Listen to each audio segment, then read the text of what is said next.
Rites of Ascension. By C.V. Brawny. Chapter 55. Flying on Hoof. Twilight shared a quick look with Spike, a wordless request between two who have shared most of their lives with each other. Translated, the message was simple: he's yours. Sick him. In response, Spike turned around and blocked the path of the incessant assistant of Duke Esteem like a boulder in front of a doggy door. Look, the investigation is ongoing. We need to do what we need to do. But this was his wife. Surely, you can tell us what you... No. We can't. When we have something to tell you, we will.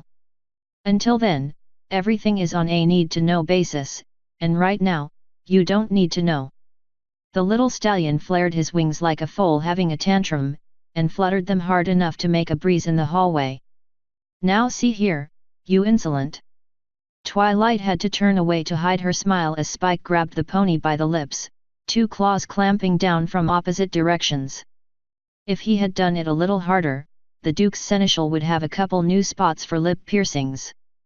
No, you see here. While we're wasting time here yelling at you, the trail is going cold.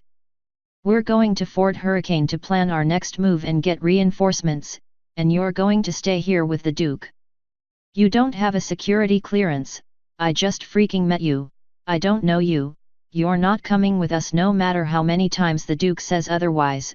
Twilight outranks the Duke, and if you don't shut that mouth of yours I'm going to burn it off. Got it? The assistant nodded and scooted back like a scolded puppy. Good. Spike mashed the button on the lift, holding in his breath until the doors finally closed. Arg. Man, that guy was irritating. I've been assigned to observe your progress. Yet, for all we know, you're a spy. I don't think that's too far off, Spike. This whole thing is just so fishy to me. Considering how much trouble Cloudsdale Armories is in, I can't rule out Esteem's involvement. Spike folded his arms and leaned against the side of the lift. You know what, Twilight, I'm getting awfully sick of being in the dark so much. We've got at least 2 separate, massive conspiracies uncovered in the last year, and we still don't know jack squat about them. Just once I'd like to get the bad guys banging their head against the wall in confusion instead of us. Rome wasn't built in a day, Spike, but I get where you're coming from. Let's just focus on the task at Hoof, because this next part is going to suck. Really? I'm almost afraid to ask, but what is next? The elevator slowed and dinged, opening to the upper chariot bay and the sound of 100,000 angry Pegasi ready to tear down the manor and, had it not been made of clouds, set it on fire. The bay was made of undecorated, solidified cloud at every angle, save for the doors straight ahead. There were a few chariots with Art Feather's coat of arms parked in some of the stalls, but no Pegasi to fly them. Just as well.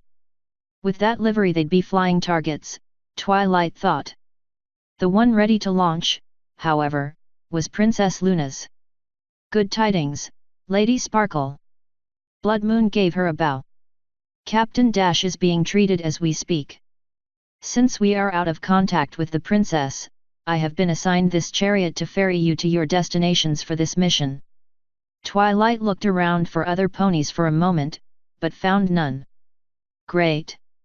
Drop us off in the core of the city, point us in the direction of Cloudsdale Armories HQ, and then head to Fort Hurricane. Blood Moon froze in place for a second, like his brain had to catch up with what she had said. You want us to leave you in the middle of a city currently in control of tribalist mobs out to drop every non-Pegasus down to a precipitous demise. Ei up. Twilight hopped in the chariot and helped Spike up. I want Esteem to think that we're at Fort Hurricane we are while we sneak around places he probably doesn't want us to be. The MPs still have Cloudsdale Armories HQ on solid lockdown, right? I think so. But, I hope you understand, Lady Sparkle, this isn't a normal city. Cloud structures can be several kilometers apart, often with no solid path between them. In fact, the protesters have taken to destroying what paths there were, and your destination is on the opposite end of the city. It'll take you hours to get there on Hoof, if you can get there at all. Ah, that's what you meant by sucking. Spike flopped back in his seat and started rubbing his ankles. Yeah, I gotta admit, this is going to be pretty awful. But, how will you even get from cloud to cloud? Lady Sparkle, if you are going to intentionally put yourself in danger, I must protest. Blood Moon's voice wasn't that of an incredulous subordinate or dark guardian. Here, his cat eyes weren't even threatening. They were soft, worried, the same as Twilight might see in her father if he was wearing night guard armor. If you use that butterfly spell, then mobs will try to tear the wings off. It's suicide. Cardinal, I appreciate the concern, but I need a steam think I'm not going to Cloudsdale Armory's HQ, which means I need his scouts to report seeing my chariot going to Fort Hurricane. Twilight glanced off in the vague direction of the center of the manor. I'm not convinced he's entirely innocent. I need more evidence to figure out the whole picture, and if he thinks I'm getting close, he may do something reckless to destroy the evidence, such as manipulate the protesters to attack en masse. Also, I won't be stuck anywhere. My torque can deploy into armor more than capable of protecting me from a fall even from this height, and my teleportation spell has a maximum range of a few kilometers, provided I can see where I'm going. In fact, the spell can even launch us safely through the air like a cannon. Chui. Spike poked her in the shoulder. You do realize that there's no way to use launch through the air like a cannon with safely, right? It'll work. I used it in Griffin Helm. And it means I can change direction faster than a Pegasus. I'm not saying it will be easy, but I need a steam distracted for a while. Anything you guys can do to keep him and the Cloudsdale police off of me would be helpful. Blood Moon sighed. I can see you're dead set on this. Very well, we will do as you ask. I think I have a few ideas on how to frustrate our friend the Duke, now that I think of it. Go for it, just get us to the core as soon as you see a Hoof. Twilight grabbed onto the rail of the chariot and held on for dear, not wanting to fall off as it would be highly inconvenient as they rocketed out of the bay. A small swarm of a mob was there to greet them, but they sailed through the crowd like a hoofball through a cluster of mosquitoes. None of them were prepared to match the flying speed and skill of the night guard, much less able to. It was afternoon by this point, but there was no telling that from the sky. Everything was the same stormy blue, with occasional flashes of lightning splitting the sky. Flying through it by chariot gave Twilight a slightly better impression of the sheer scale of what she was about to attempt. It was probable that no pony without wings had ever managed to cross so much of Cloudsdale as she was about to. There was a first time for everything. Hey, Aurora, are you there? What are your thoughts? I would prefer taking the chariot all the way. I understand your objective and goals, but those aren't my goals. My first priority is to keep you safe. Okay, assume the chariot isn't available. What would be your recommendation, given that scenario? In that instance, I would agree that going through the core of the city as much as possible is the best option. There are plenty of narrow alleys and passageways through the clouds that can conceal us, and in such corridors, the strength the protesters have via numbers is drastically diminished. However, we don't know our way around. We will either need to find and recruit a sympathetic Pegasus guide, or hope that, despite our concealment, one of your Pegasus friends finds us. Rainbow knows me really well, and she knows this city. I'm betting she'll find us within 30 minutes of getting released. Also, I've chosen my route carefully to maximize the chance of getting found by Cloudburner. Twilight felt a tingle climb up her body, giving her a warmth that the chilly air could never deny her. She had friends coming, so she had nothing to fear. The rest of the ride was smooth sailing through the sky. Though they did get some dirty looks from a few Pegasi, none dared challenge the night guard chariot. Following a turn around yet another growing storm column, the monstrous, enormous size of Cloudsdale's core was laid bare. Cities in and of themselves were always sights to behold. The complexity of Shanghai, the Art Deco towers of Manhattan, the organization of Stalingrad, they were all marvels. Yet, none held a candle to the sheer, unrivaled size of Cloudsdale. A dome of cloud rose from some predetermined elevation above the ground, and swelled so high it looked like it could very well swallow the stars themselves. The chariot sped towards it at a pace nothing on the ground could ever hope to match, yet all the core did was loom there, seemingly never truly allowing them to arrive at their destination. Even when they finally did get to a landing space, the scale of the pony and dragon on the edge of the cloud was akin to a grain of sand sitting next to the tallest skyscraper in the world. Much like the rest of the city, the clouds had become heavy from the mob's weather manipulation, making them a dark blue. As they hopped off the chariot, a deep, dark, narrow tunnel leading into the clouds stood before them. The landing area had an uncovered, but once they started going in, it wouldn't be long before they were plunged into darkness. Behind them were more clouds, but they were in the distance, and Twilight had a unique opportunity from her vantage point. She could see the ground. She could have seen it earlier, true, but this was her about to be on her own. She would have no Alicorn, nor Pegasus, to help her. In all likelihood, any nearby Pegasus might actually try to facilitate her departure for the Earth. In this, entering a city that might rightfully be called a force of nature unto itself, so far above the ground that no individuals could be seen, and next to a space so vast and empty it felt like a void, she was all alone. Alone, save for the loyal, brave, equally wingless dragon friend by her side, and that one friend might honestly be enough.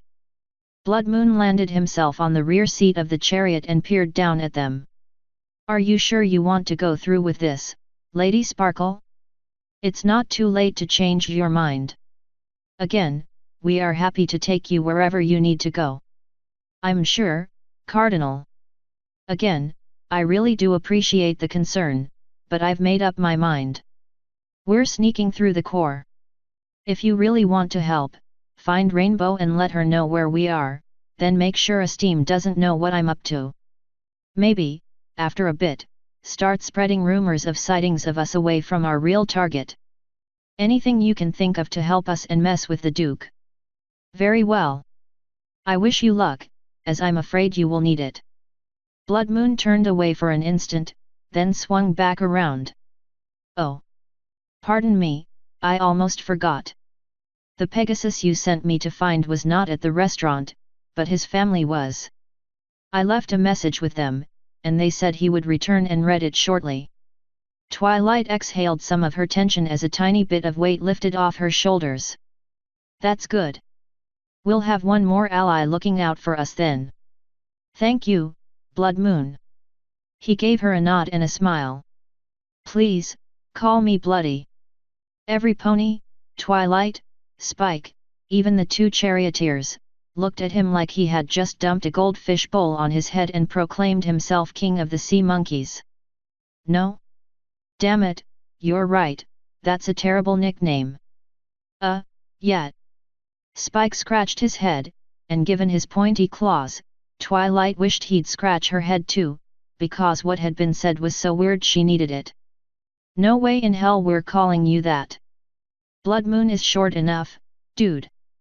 Somehow, it was possible for a night guard to blush. "I tried Moony, too, and my sovereign laughed like a hyena before giving me the sternest no I'd ever heard." Spike shook his head, but Twilight couldn't tell if it was in exasperation or disappointment. And she was right, man. But hey, don't sweat it. Remember, nicknames are given, never chosen, right Capsaicin Queen? Twilight groaned. "I am never going to live that down." "Well, a dragon heard it. We live a long, long time, Twilight. Tens of thousands of years from now, when I'm bigger than some mountains I've watched crumble, I'll laugh and think, Capsaicin Queen." Twilight grabbed him by the neck with a foreleg and nudged his giggling head. "Get going, guys. We'll get moving after I deliver some big sister-style revenge on this twerp." "Fair enough, Lady Sparkle. Good luck." He snapped the reins, and the chariot was out of sight in seconds. Okay, let me go," Spike protested, pushing away from her as best he could. I ought to tickle the scales off you, but we have work to do. Twilight let him go and turned back towards the dark tunnel ahead. Come on, let's get started. Interesting. Twilight and Spike froze at the new, yet somewhat familiar voice. It had come from above them, on the roof of the structures to their sides and before the alleyway turned into a tunnel. Abandoning your chariot, perhaps for a ruse of some kind? Interesting, indeed. I had wondered if we would ever meet again, Twilight Sparkle. I should have known that all I would have to do is find the biggest possible ball of trouble and head right for it. Twilight looked up at the mare speaking to them, finding a Pegasus with a blue, wide-brimmed hat and a large, matching overcoat. Her coat of hair was now blue as well, rather than the green in Ponyville, but her dark, wavy mane was the same as ever. Even her confident, aggressive smile hadn't changed a bit. Phantasm, Twilight said, barely able to hold back the contempt for the mare who had sent her ponies into a panic. What are you doing here? Helping a friend. Helping them do what? Spike asked, adding to Twilight's glare with his own. Steal something. Actually, I'm helping her evacuate, if you must know. This place isn't even safe for Pegasi anymore. Besides, I'm sure you have a file on me or something. I've already hit Cloudsdale, so I'm not doing it again. Which reminds me. Spike cleared his throat and stood up straight like he was giving a speech. Twilight, why are we not trying to arrest her? Twilight raised an eyebrow at him. And take her where, exactly, Spike? Much as I would like to, we've got more important things to do right now. Still frustrating. Spike grumbled. Perhaps, Mr. Dragon, Phantasm said, resting her head on a hoof.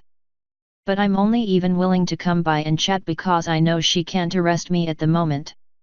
Not that I couldn't get away, seeing as I can fly and you two can't, but I learned a long time ago it's unwise to push Celestia's elite too far. That being said, I was pleased with your performance in Ponyville, Lady Sparkle. Granted, I had to provide some motivation, but... No you didn't. Spike and Twilight said like twins. Phantasm grew a face like a school teacher catching a student in a lie. Please. You political types are all the same. If I didn't get your attention and hold something over you like that, you'd have just pretended to do something while that so-called house fell down around the orphans. First of all, I'm not much of a political type. Whenever possible, I'm about friendship, not division. Second of all, no, you didn't need to run around stealing my friends' things. In fact, Spike, help me illustrate, if you would. You got it. Spike jumped off to the side and sang some mock fanfare music. Ladies and, well, just ladies, really, presenting a play in one act. How to tell Twilight some pony is in trouble. And, action. Twilight sat down, put on the silliest, goofiest face she could think of, and pretended to be at bonbons by eating an invisible sandwich that her empty stomach really wished was real. Gee, what a lovely day.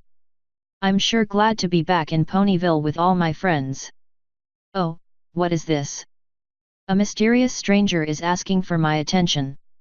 Spike walked up to her, mouth partially covered by his arm in the manner of Phantasm's scarf. Hello there, royal official.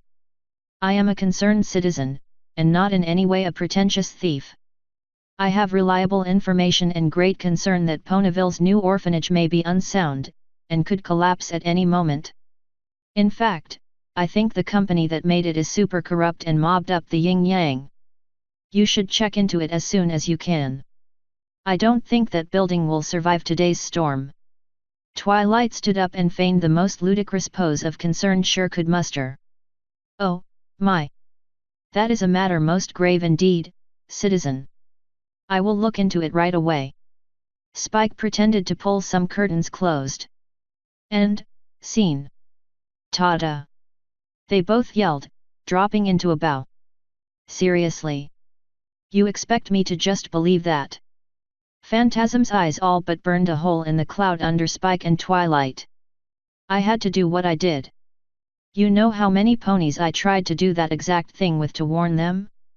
How many officials told me to not worry my pretty little head, or asked for a bribe to even look at the problem, or who just thought I was a mare wanting attention. 20 corrupt flank wipes willing to risk the lives of orphan foals over money or incompetence. What are their names? Twilight asked. Phantasm froze still, wide-eyed and with a wrinkled nose. Hey! I said, what are their names? Twilight gave Spike a look, and he pulled out a notebook and pen. If they're corrupt, I'll have them investigated and see that they are removed from their positions and tried accordingly.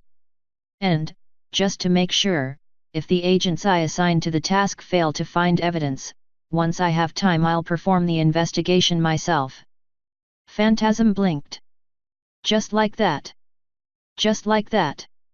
I know our government has huge problems, but that doesn't mean I'm turning a blind eye.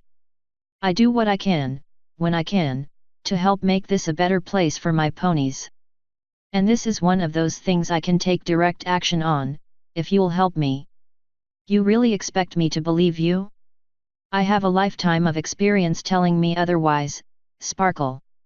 Then what do you have to lose?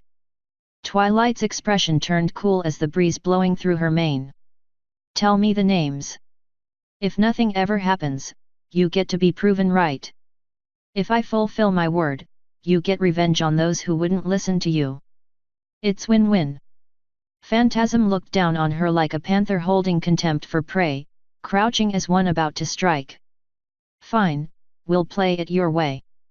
She rattled off a list of officials, some within Canterlot, and most in Manhattan.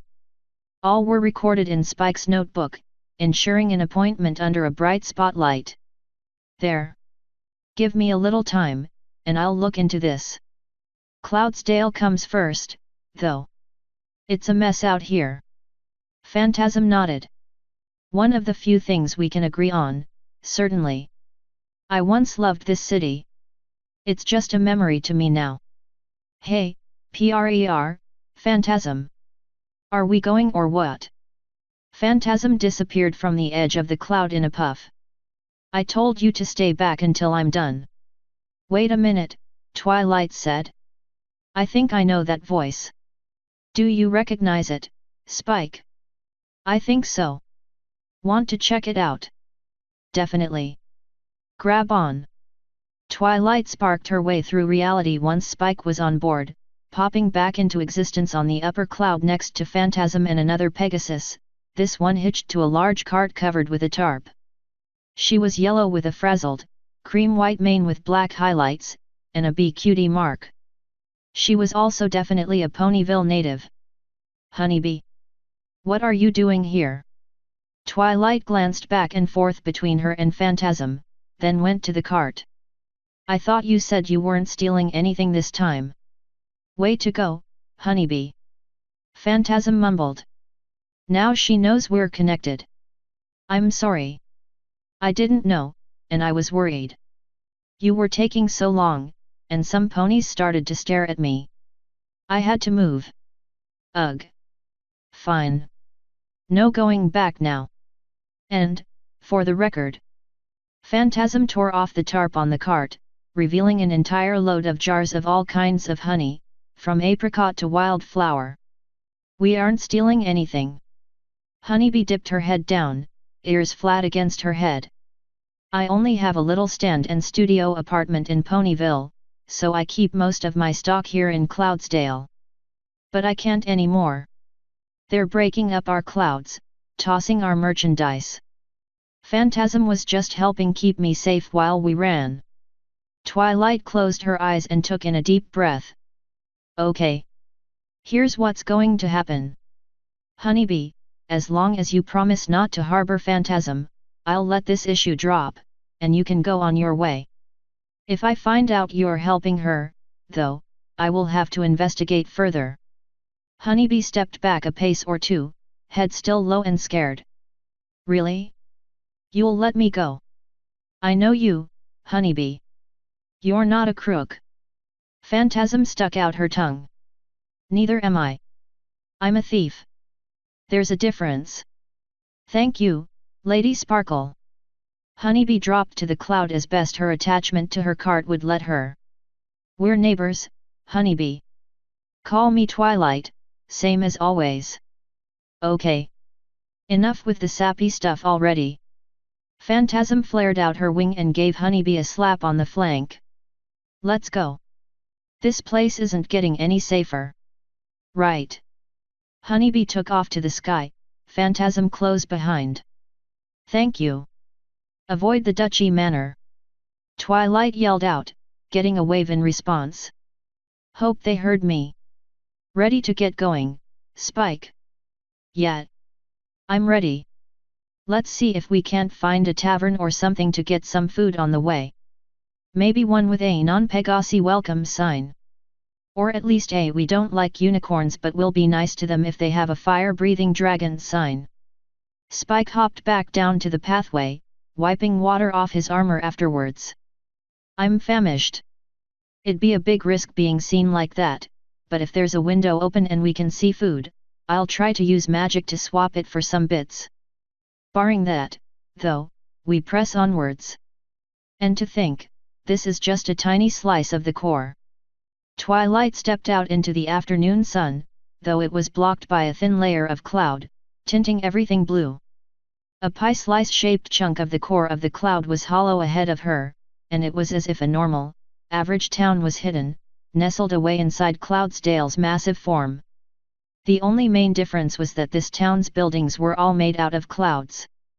Every single one was either built up from the cloud stuff underneath, or was a separate puffball entirely, floating freely in the odd semi-dome of the neighborhood.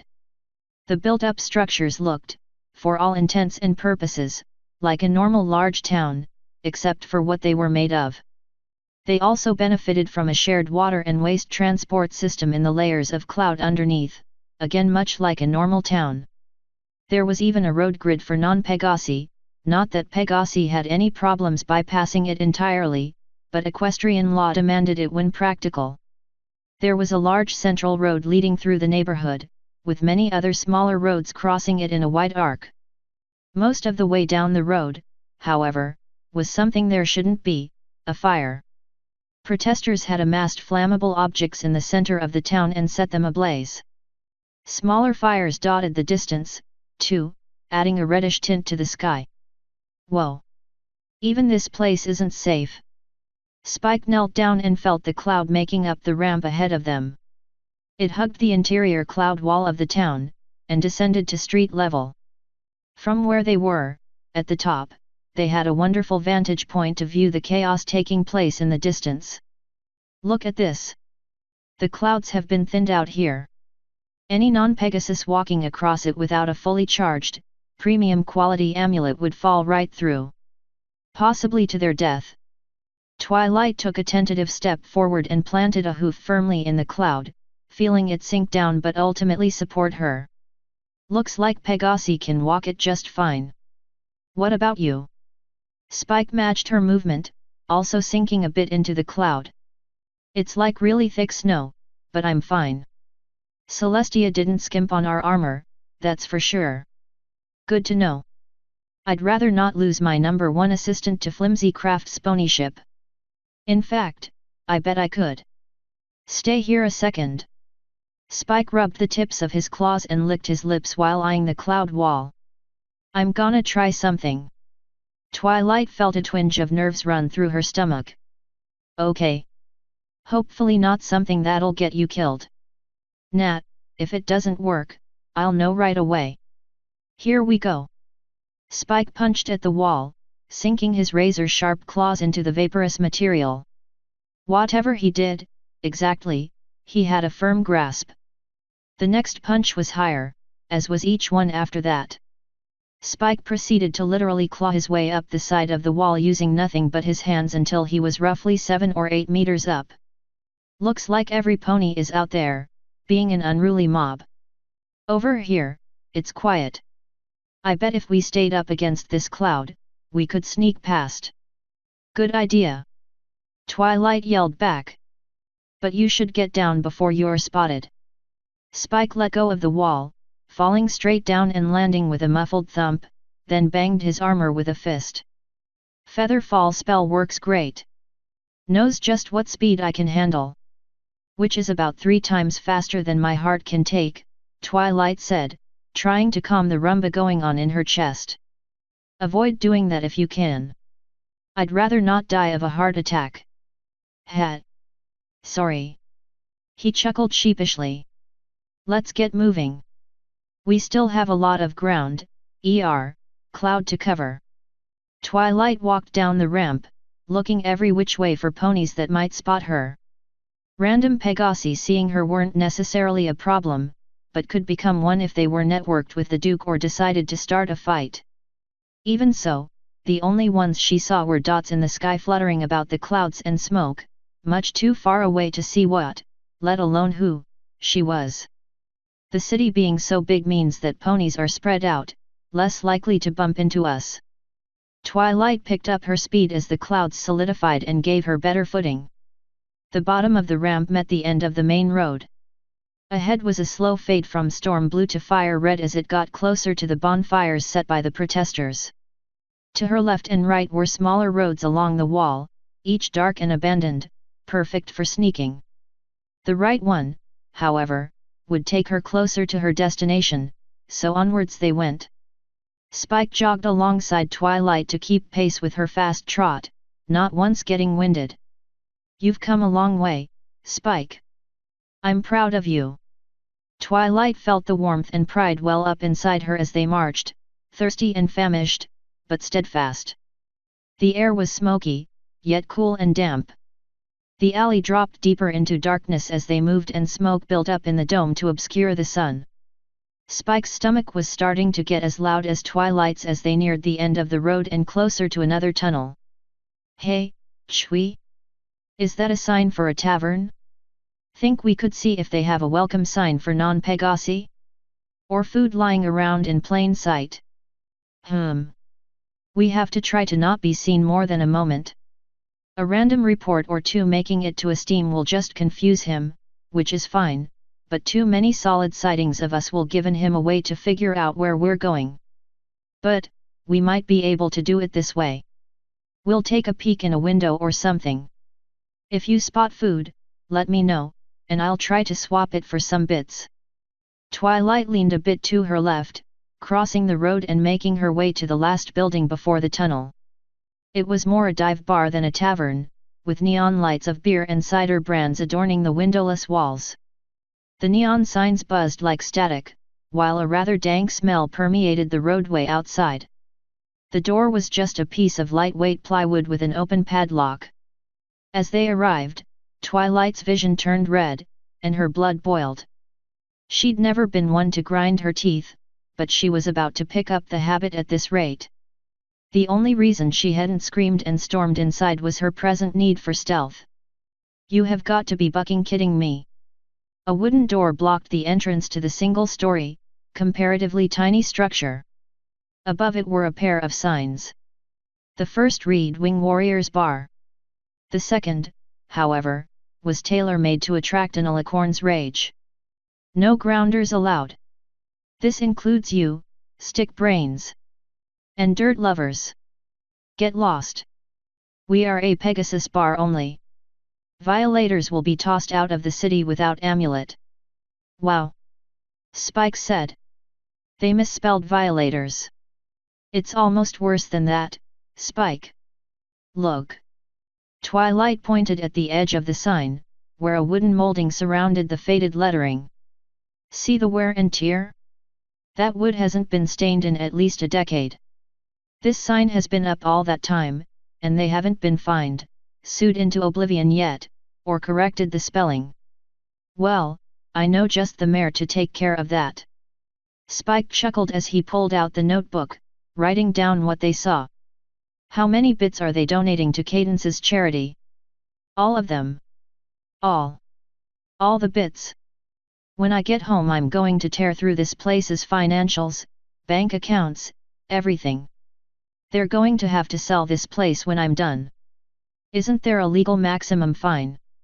Twilight aimed a glare at the bar, loading it up with as much will to set it on fire that she could muster without actually lighting her horn. Only for individuals. Not for businesses. And this is the most flagrant, long-lasting violation of the Equal Welcome Clause of the Equestrian Compact that I've ever even heard of. It needs to be stomped out as an example to show that it cannot be tolerated. You got no argument from me. By their definition, I'm a grounder, too. Never mind that there are those of my species that could eat this place. And I don't mean eat the patrons. I mean they could literally put the entire building in their mouths and swallow. Twilight laughed and turned away from the rage-inducing sign. It wasn't good for her blood pressure to look at it too long, assuming alicorns had to worry about that. Well, at least we know where we aren't getting food.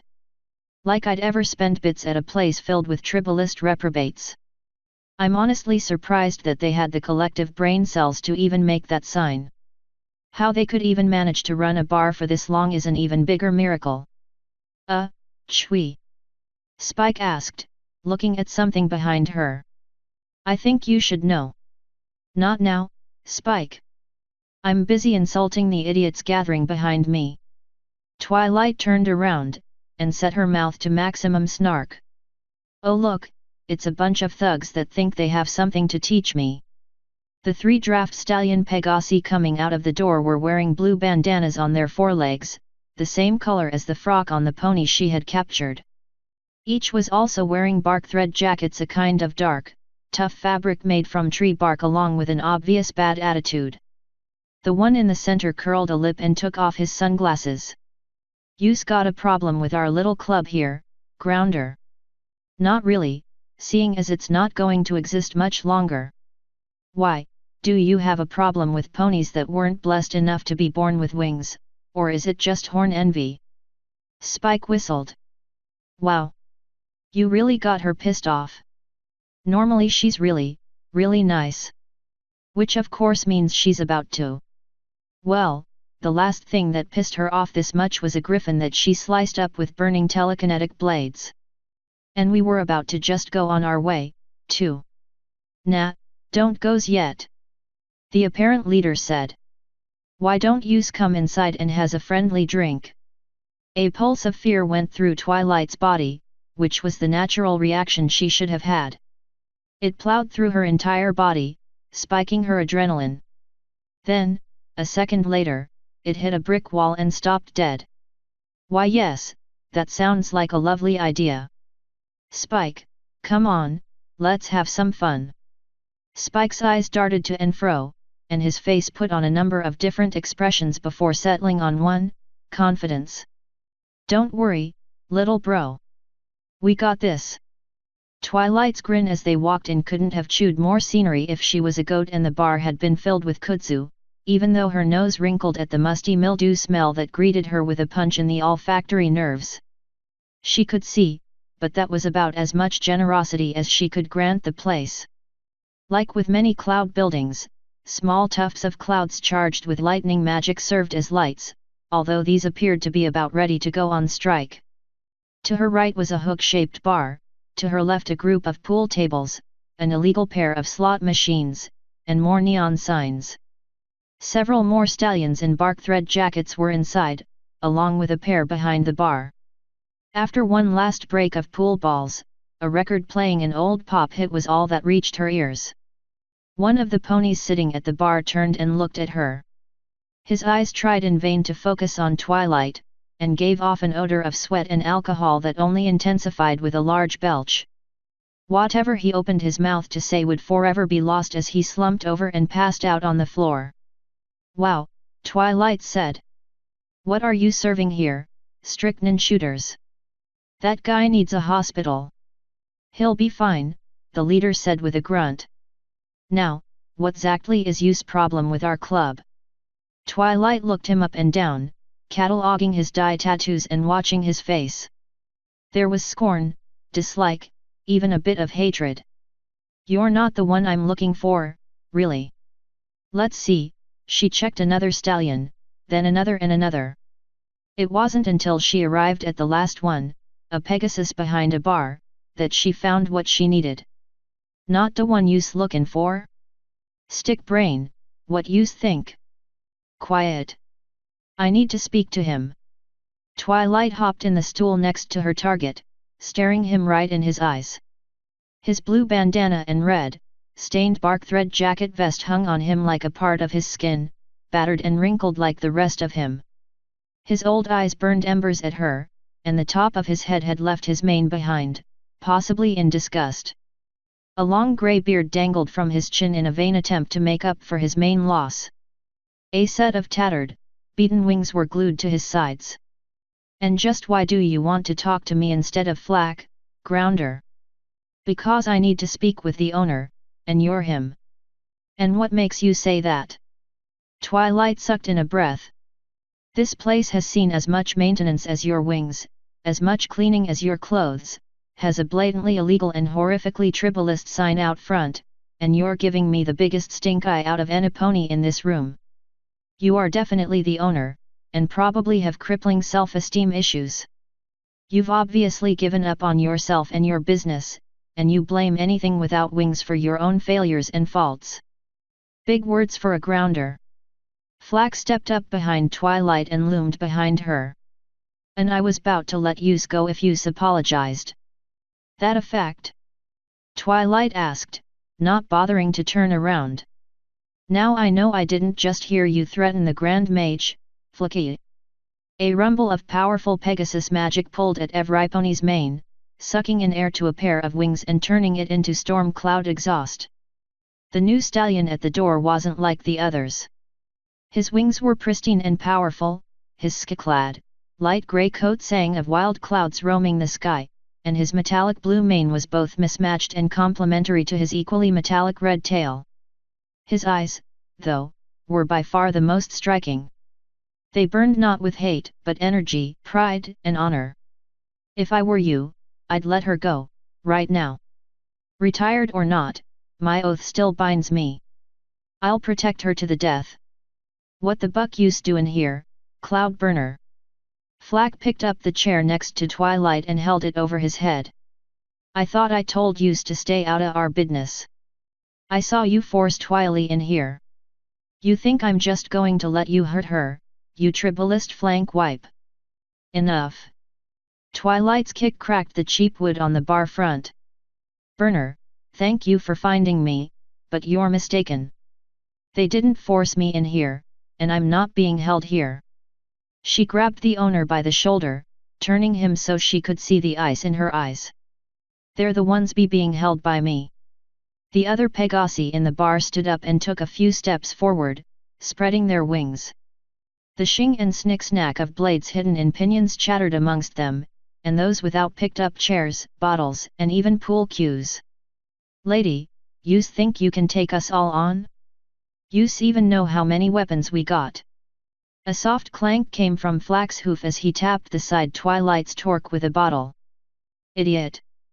Twilight flashed a look of contempt to Flack, then pointed at the bar owner. I told you, I'm talking to him. Besides, it doesn't matter how many of you there are, or how many weapons you have. Twilight picked up a liquor bottle in her magic, examining the amber fluid in the dim light. This is a small bar, a tight, enclosed space. And I have a fire-breathing dragon. The entire room froze and turned their heads to Spike, who was busy lighting his fists on fire. Do the math. Twilight smiled like she had Blood Moon's fangs. If you even can. I'm the Grand Mage. I've faced down Discord. Bottles and chairs don't frighten me, and the second you try to use them, Spike over there will torch you all to ash. I can teleport to safety. Can you? Silence took hold of the group, and the sweat on their brows wasn't from Spike's flame. Each looked to the other, checking for something, anything resembling leadership. Have I got your attention now? Twilight asked. Good. So, here's what's going to happen. When I get home, I'm going to prepare paperwork to shut this place down once and for all. Celestia knows how it's survived this long in the first place. It's art feather, Cloudburner said. She runs interference for this place, and a bunch of others like it, for some forsaken reason. My family has been screaming bloody murder about it for decades. It absolutely kills tourism in this core slice. Makes it harder to run a restaurant. Ah, well, I kind of doubt she'll be doing it anymore. Spike chuckled. And even if some pony else does, Chui outranks them by default. True, Twilight said, her smile escaping her best containment efforts. And I think you just gave me a piece of the larger puzzle, Cloudburner. Thanks. So, barkeep. What's your name again? I ain't sayin' nothin'. The stallion folded his forelegs and spat into something behind the bar. So you can just get out of. His name is Wing Warrior. He owns the place, and he's a complete tool. Cloudburner fired off a salute at Twilight. Thank you, Cloud. Nice to know I don't have to get creative to get info. Now, as I said, this place is closing for good. Unless, and this your only chance, each and every pony here does a complete 180. You're all going to volunteer with Princess Cadence's charity network, and form a neighborhood league to support and welcome non-Pegasi in Cloudsdale.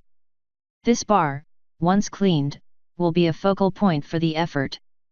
I'd rather seen it closed down. Wing Warrior grumped. You unicorns think you run everything. Not here. Not Cloudsdale. Newsflash, extra, extra, read all about it. Spike hollered, jumping up on a stool. Twilight Sparkle is Grand Mage, ranks just under Celestia, has most of her legal powers, basically does run everything. He's got a point, Dusty Wing. Twilight jabbed a hoof in Wing Warrior's direction. She would have given Spike a hoof bump instead if his fists hadn't been literally on fire. That's not my name. It is now. Twilight picked up another liquor bottle and held it up to the light. Although I don't really need to prosecute you to shut this place down. I mean, look at this. Every pony. Yes, you tribalist Pegasi, too. Take a closer look at this bottle. A few of the gang members hesitated, looking at Spike, but stepped forward. See what's inside here. Twilight swirled the liquid around and held it even closer to the light. There's bugs in it. One of the Pegasi said. How'd they get in there? Fruit flies. Bad sanitary practices attract them like a magnet. Twilight leaned over on the bar. I don't need police or a prosecutor. I just need a health inspector. Pfft. Little unicorn, all weak and helpless. Flack laughed, putting down his chair. What, afraid of a little dirt? A little germs? Oh, you want to play it that way, hey? Twilight slammed the bottle on the bar and hopped off the chair, her hooves scrunching down on the cloud as she walked around to the other side of the bar. I bet I'll find interesting stuff back here, too. Let's see. Ah. She grabbed hold of a cider bottle and dragged it along the bottom of the metal cooler it was stored in, letting it splash in the inch of water under virtually zero ice. Well, this is in the putrid liquid your cider is sitting in. Twilight lifted up the glass and smeared it along the bar, leaving a trail of slime and mold. Doesn't that look delicious? Please. Ain't like the bottle didn't keep the drink safe. Flack leaned over the bar. Gonna have to do better than that, Dainty Daisy. Did I say I was done? Twilight picked up a rag and shoved it inside a soda gun, giving it a turn like a cotton swab in an ear. I hope none of you ordered pop, because you got a nice dose of this with it. The cloth came out with its corner covered in a brown goop. This is basically a solid mass of bacteria. But wait, Twilight said with a big grin, let's check the kitchen. Interruptions couldn't be abided for this rant, not even trivial things like the physical distance between her and the kitchen door. A quick spark of magic and she was simply there, bypassing things like space and the group of ponies that occupy it. She pushed open the door and found enough violations in 2 seconds to shut down 4 restaurants or bars, never mind one. Flack scoffed. I've eaten here for years, and I'm fine. Yous can't scare us.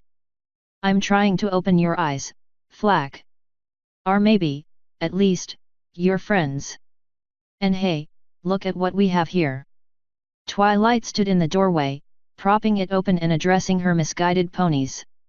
This is a cloud city, so I really have to congratulate you.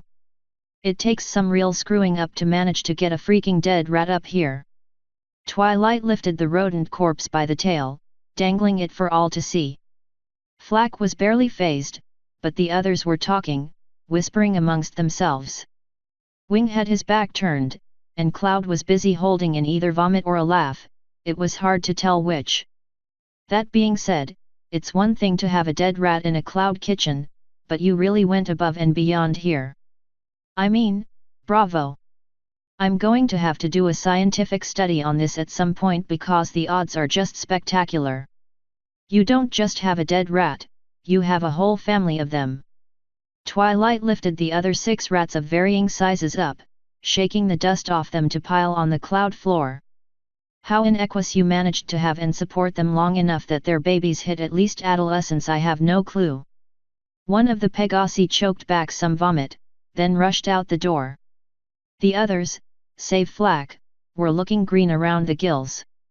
Even Spike looked like he'd lost his appetite. But wait! I bet I can find even more. Twilight sparked back to the bar, lifting up all the liquor bottles at once and looking under the mat they were resting on. Yup! More insects, more goo. And, Twilight blinked. Something was off. It wasn't her eyes or nose telling her that, but there was something there, in her magic, that shouldn't be. Wait a minute. She set them back down, save for one bottle of silver rum. This isn't right. This Faculty Premium is. Well, look at it. She brought it over under the light. See what I mean? A few of the stallions came over, staring and even poking at it. Looks fine to me, Flax said. Not even any bugs to upset a prissy stick-brained stomach. Just a normal, full bottle of rum. Exactly. A little too full, don't you think? Twilight pointed at where the rum had been filled to the very top.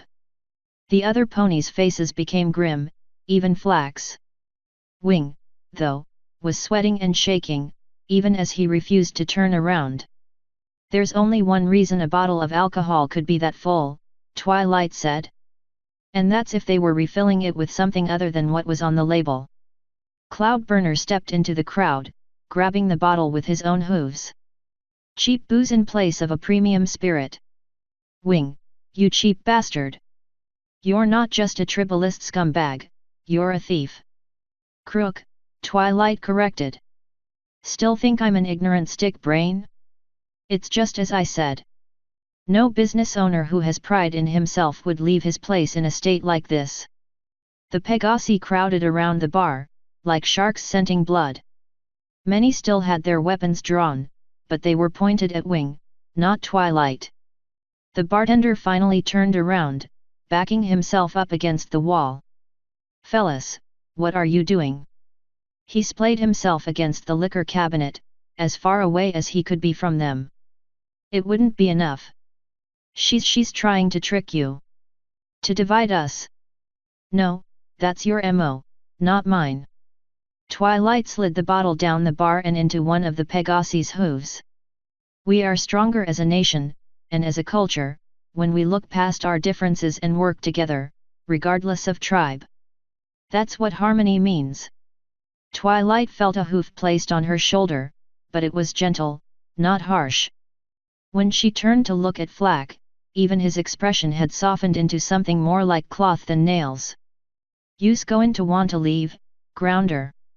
We'll settle this score with Dusty here. This ain't yas issue. Please. Please. Wing cried out, darting from failed escape to failed escape. Don't leave me with them. Hold it.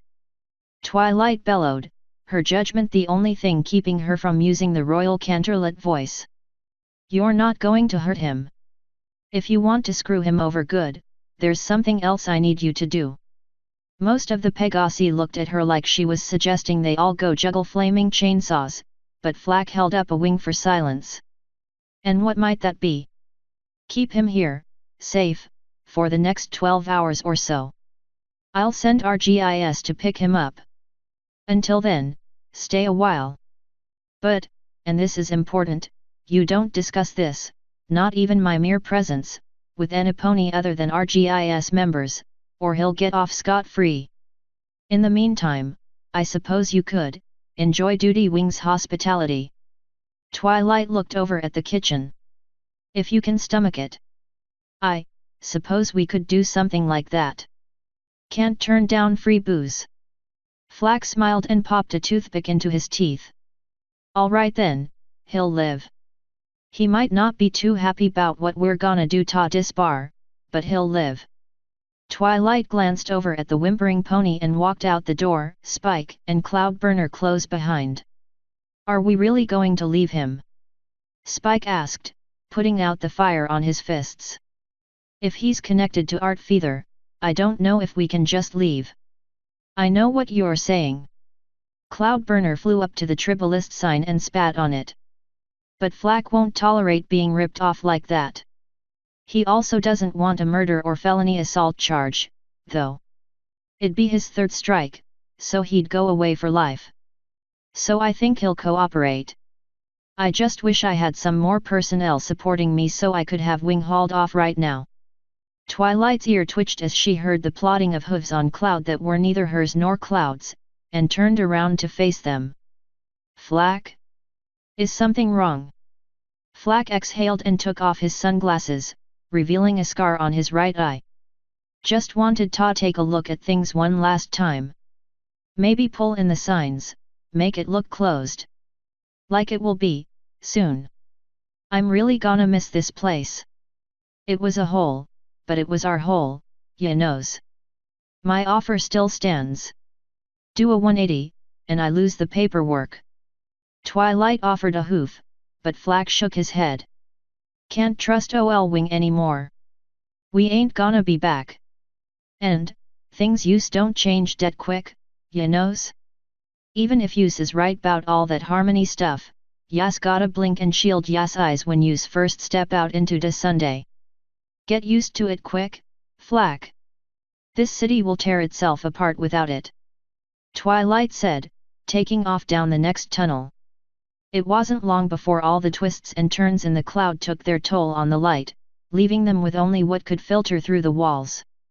So, I'm assuming you wanted to be out of his earshot when you told me why you needed me. Cloud trotted out to the lead before stopping to block the way. Not that I'm not happy to see you, Twily, but you probably shouldn't be here. This place isn't safe. Thank you, Captain Obvious. Spike leaned up against the cloud wall and sat down. Not safe is kind of par for the course for us. Actually, I'd say that serious danger is our normal. Twilight sat down, too, and patted her hungry stomach. But yes, I do need your help, Cloud. Celestia has assigned me to investigate Art Feather's assassination. Whoa. So it was murder? I suppose it makes sense they'd send you, but why ask for me? I'm retired, and in case you can't tell, I have to dye my mane to keep the grey out. Rainbow is injured and being treated at Fort Hurricane. I need a Pegasus on my team that knows Cloudsdale inside and out. A native. And it has to be a pony I trust. You're at the top of my list after Rainbow. I don't know. Twilight gave him the look. The sad, vulnerable filly eyes that managed to put cookie after cookie on her plate during her early years as Celestia's student. Ah, damn it, not that, anything but that. It was time for the coup de grace. Please. Ugh. You and those sad eyes. Fine, I'll help. Well, what do you know, Twilight? Spike took off a boot and rubbed his foot. You still got it. But, first things first. Cloud sat down and pointed a wing at Twilight. Fill me in. What's going on, and where are you headed? Twilight explained what they were up against, and how much work they had ahead of them. You're insane.